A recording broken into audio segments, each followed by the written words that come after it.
The meaning of wellness, I guess, like you say, it's a buzz term. It's used naturally in colloquial language. You know, it's used within the health industry, it's used within wellness industry, and we all just use it as part of our normal language as well. I think it's really important to notice that within a health context, wellness is more than the absence of disease. So it's not just around medically treating disease when you think about how we look after people from a wellness context. So it's not necessarily defined by that disease state.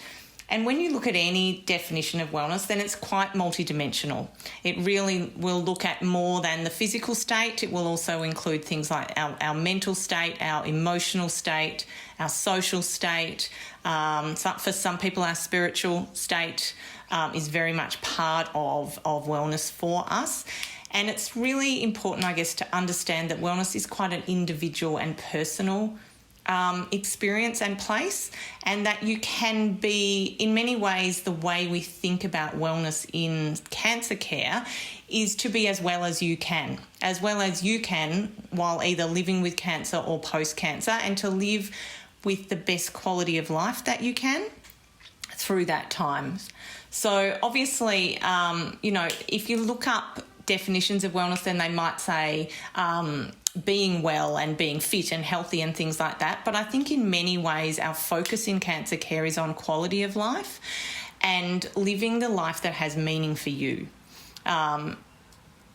In terms of what's around in wellness care or wellness options for people, then sometimes that can be a slightly different thing. You know, often the things that are available to support your wellness are often to support your experience of the treatment. So it may be the challenges of the treatment, both physically and emotionally. And so a lot of the things that are available are to support you in going through that treatment and post-treatment. Things like exercise, physiology is a really, strong field in wellness now, with quite a strong evidence base around it improving people's ability to comply with the treatment. So exercising through treatment often means that people can have their full load of chemo or get through their radiotherapy. So it can actually support the receiving of treatment, as well as, of course, improving your ability improving essentially how you manage that treatment and how you live your life through that.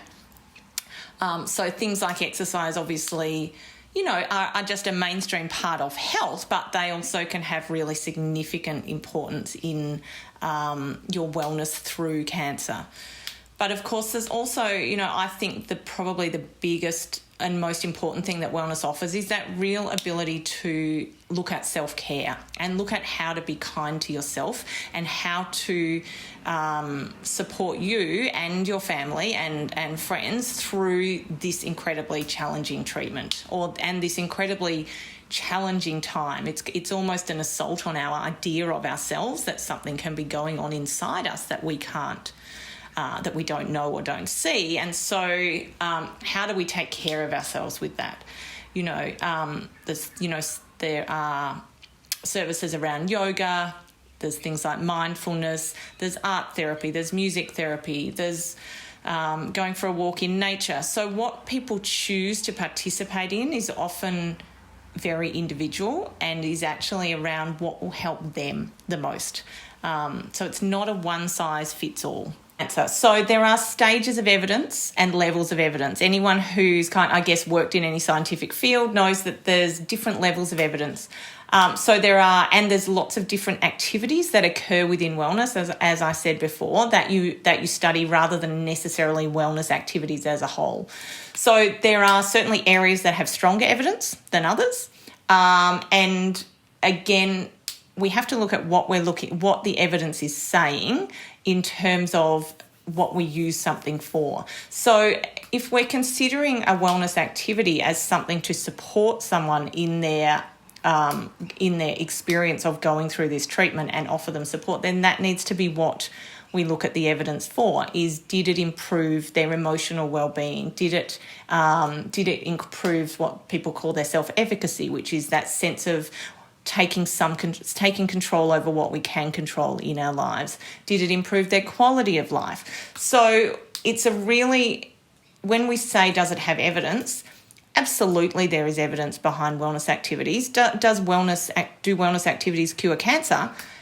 That is not something that there is any evidence for at this stage. There's certainly some evidence, as I said before, around things like exercise improving our ability to tolerate our treatment, or to comply. They say comply to treatment, which essentially means that you can manage, that your body can manage that treatment.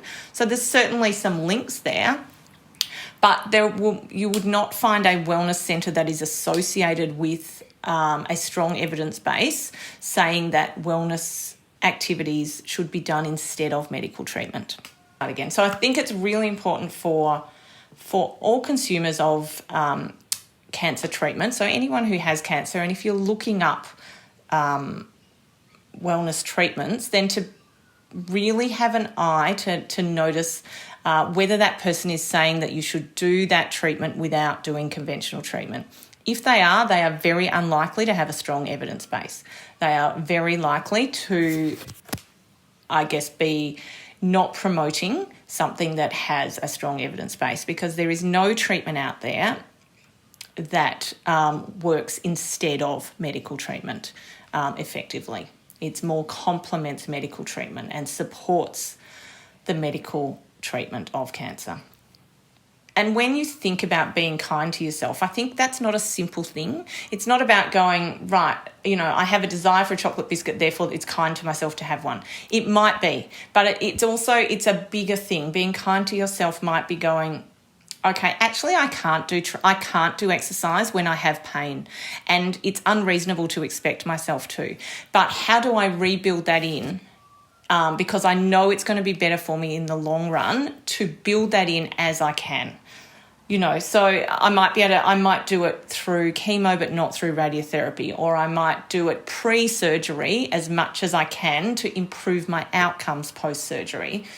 So truly being kind to yourself in a really almost educated and considered way. So bigger picture, not just small picture kindness, I think is the key, and to get advice around that.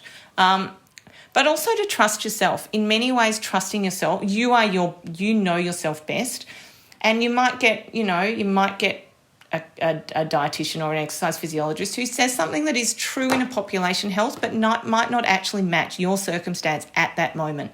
And you have to have, I guess, the bravery or that self-trust to not necessarily argue, but to actually be able to go, yep, I hear what you're saying. Right now I'm not going to do that, but I hear what you're saying and I will take that on board.